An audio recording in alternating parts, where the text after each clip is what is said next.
சென்னை மாநகராட்சியில் காலை மாலை இருவேளையும் அதிகாரிகளுக்கு பயோமெட்ரிக் வருகை பதிவு கட்டாயம்.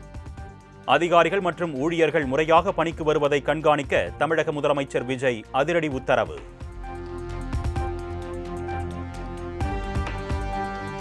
நாளை காலை 9:30 மணிக்கு 10ஆம் வகுப்பு தேர்வு முடிவுகள் வெளியிடப்படும். சென்னை அண்ணா நூற்றாண்டு நூலகத்தில் முடிவுகள் வெளியிடப்படும் என்று பள்ளிக் கல்வித்துறை அமைச்சர் ராஜ்மோகன் பேட்டி. PM ஸ்ரீ திட்டம் விவகாரத்தில் எந்த ஒரு மறைமுக அழுத்தத்திற்கும் தவேக அரசு அடிபணியாது. இருமொழி கொள்கை விவகாரத்தில் சமரசத்திற்கு வாய்ப்பே இல்லை என்றும் பள்ளிக் கல்வித்துறை அமைச்சர் ராஜ்மோகன் திட்டவட்டம்.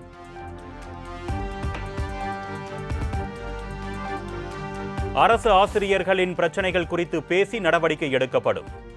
பள்ளிக் கல்வித்துறை அமைச்சர் ராஜ்மோகன் உறுதி.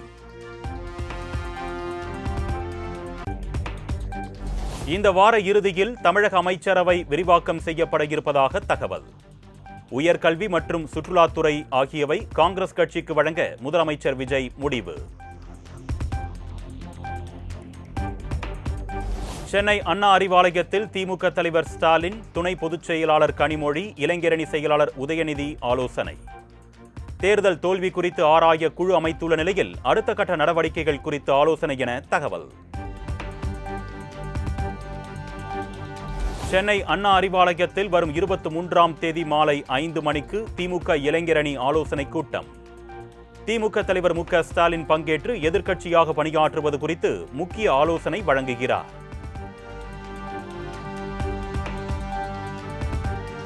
அதிமுக மாவட்ட செயலாளர்களுடன் 2 மணி நேரத்திற்கு மேலாக எடப்பாடி பழனிசாமி ஆலோசனை.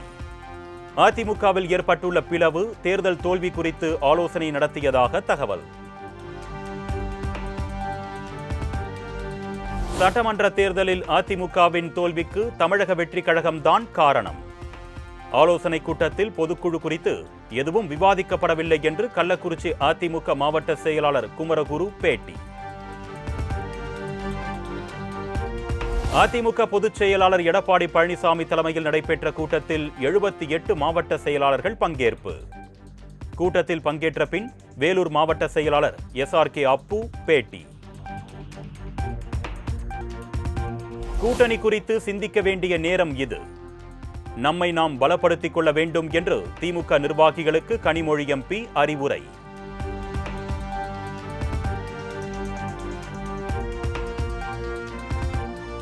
யாரும் இல்லாமல் திமுக அனைத்து தொகுதிகளில் வெற்றி பெற முடியும். தூத்துக்குடி வடக்கு மாவட்ட திமுக நிர்வாகிகள் ஆலோசனை கூட்டத்தில் கனிமொழி MP பேச்சு.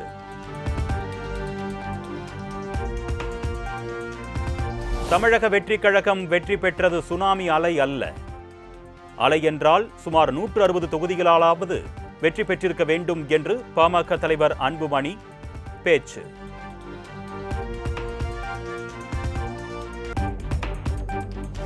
நெல்லை மாவட்டம் வீரவநல்லூரில் நெசவாளர்களிடம் அடாவடியில் ஈடுபட்ட தவேக நிர்வாகி.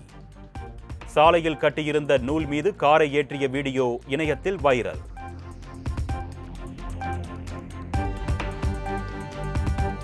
தனது ஜோதிட அலுவலகத்தில் அதிகாரிகளை அழைத்து சந்தித்தது ஏன்?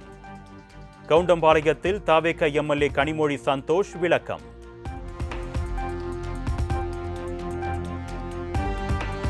$993 கோடி செலவில் அரக்கோணம் செங்கல்பட்டு இரட்டை ரயில் பாதை திட்டத்திற்கு மத்திய அரசு ஒப்புதல்.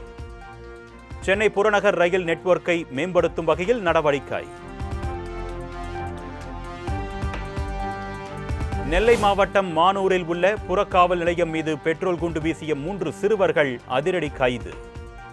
லைசென்ஸ் இல்லாமல் வாகனம் ஓட்டியதை போலீசார் கண்டித்ததால் ஆத்திரம். சட்டவிரோத பண பரிமாற்றம் தொடர்பாக சென்னையில் 5 இடங்களில் அமலாக்கத்துறை அதிரடி சோதனை. பைனான்சியர், பழைய கார் வாங்கி விற்கும் தொழிலதிபர்களுக்கு சொந்தமான இடங்களில் சோதனை நடத்தி வரும் அதிகாரிகள்.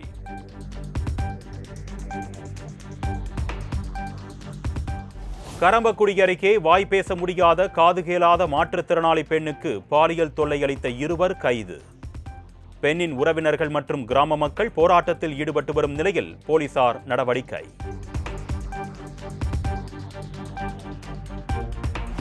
ஆன்லைன் மருந்து விற்பனை தளங்களின் ஆதிக்கத்தை கண்டித்து நாளை ஒரு நாள் நாடு முழுவதும் 9 லட்சத்திற்கும் அதிகமான மருந்தகங்கள் மூடப்படும்.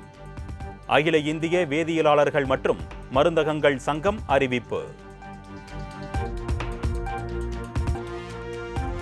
ஈரோடு மாவட்டம் அந்தியூர் பகுதியில் விவசாய நிலத்திற்குள் புகுந்து வேளாண் பயிர்களை சேதப்படுத்திய காட்டு யானை.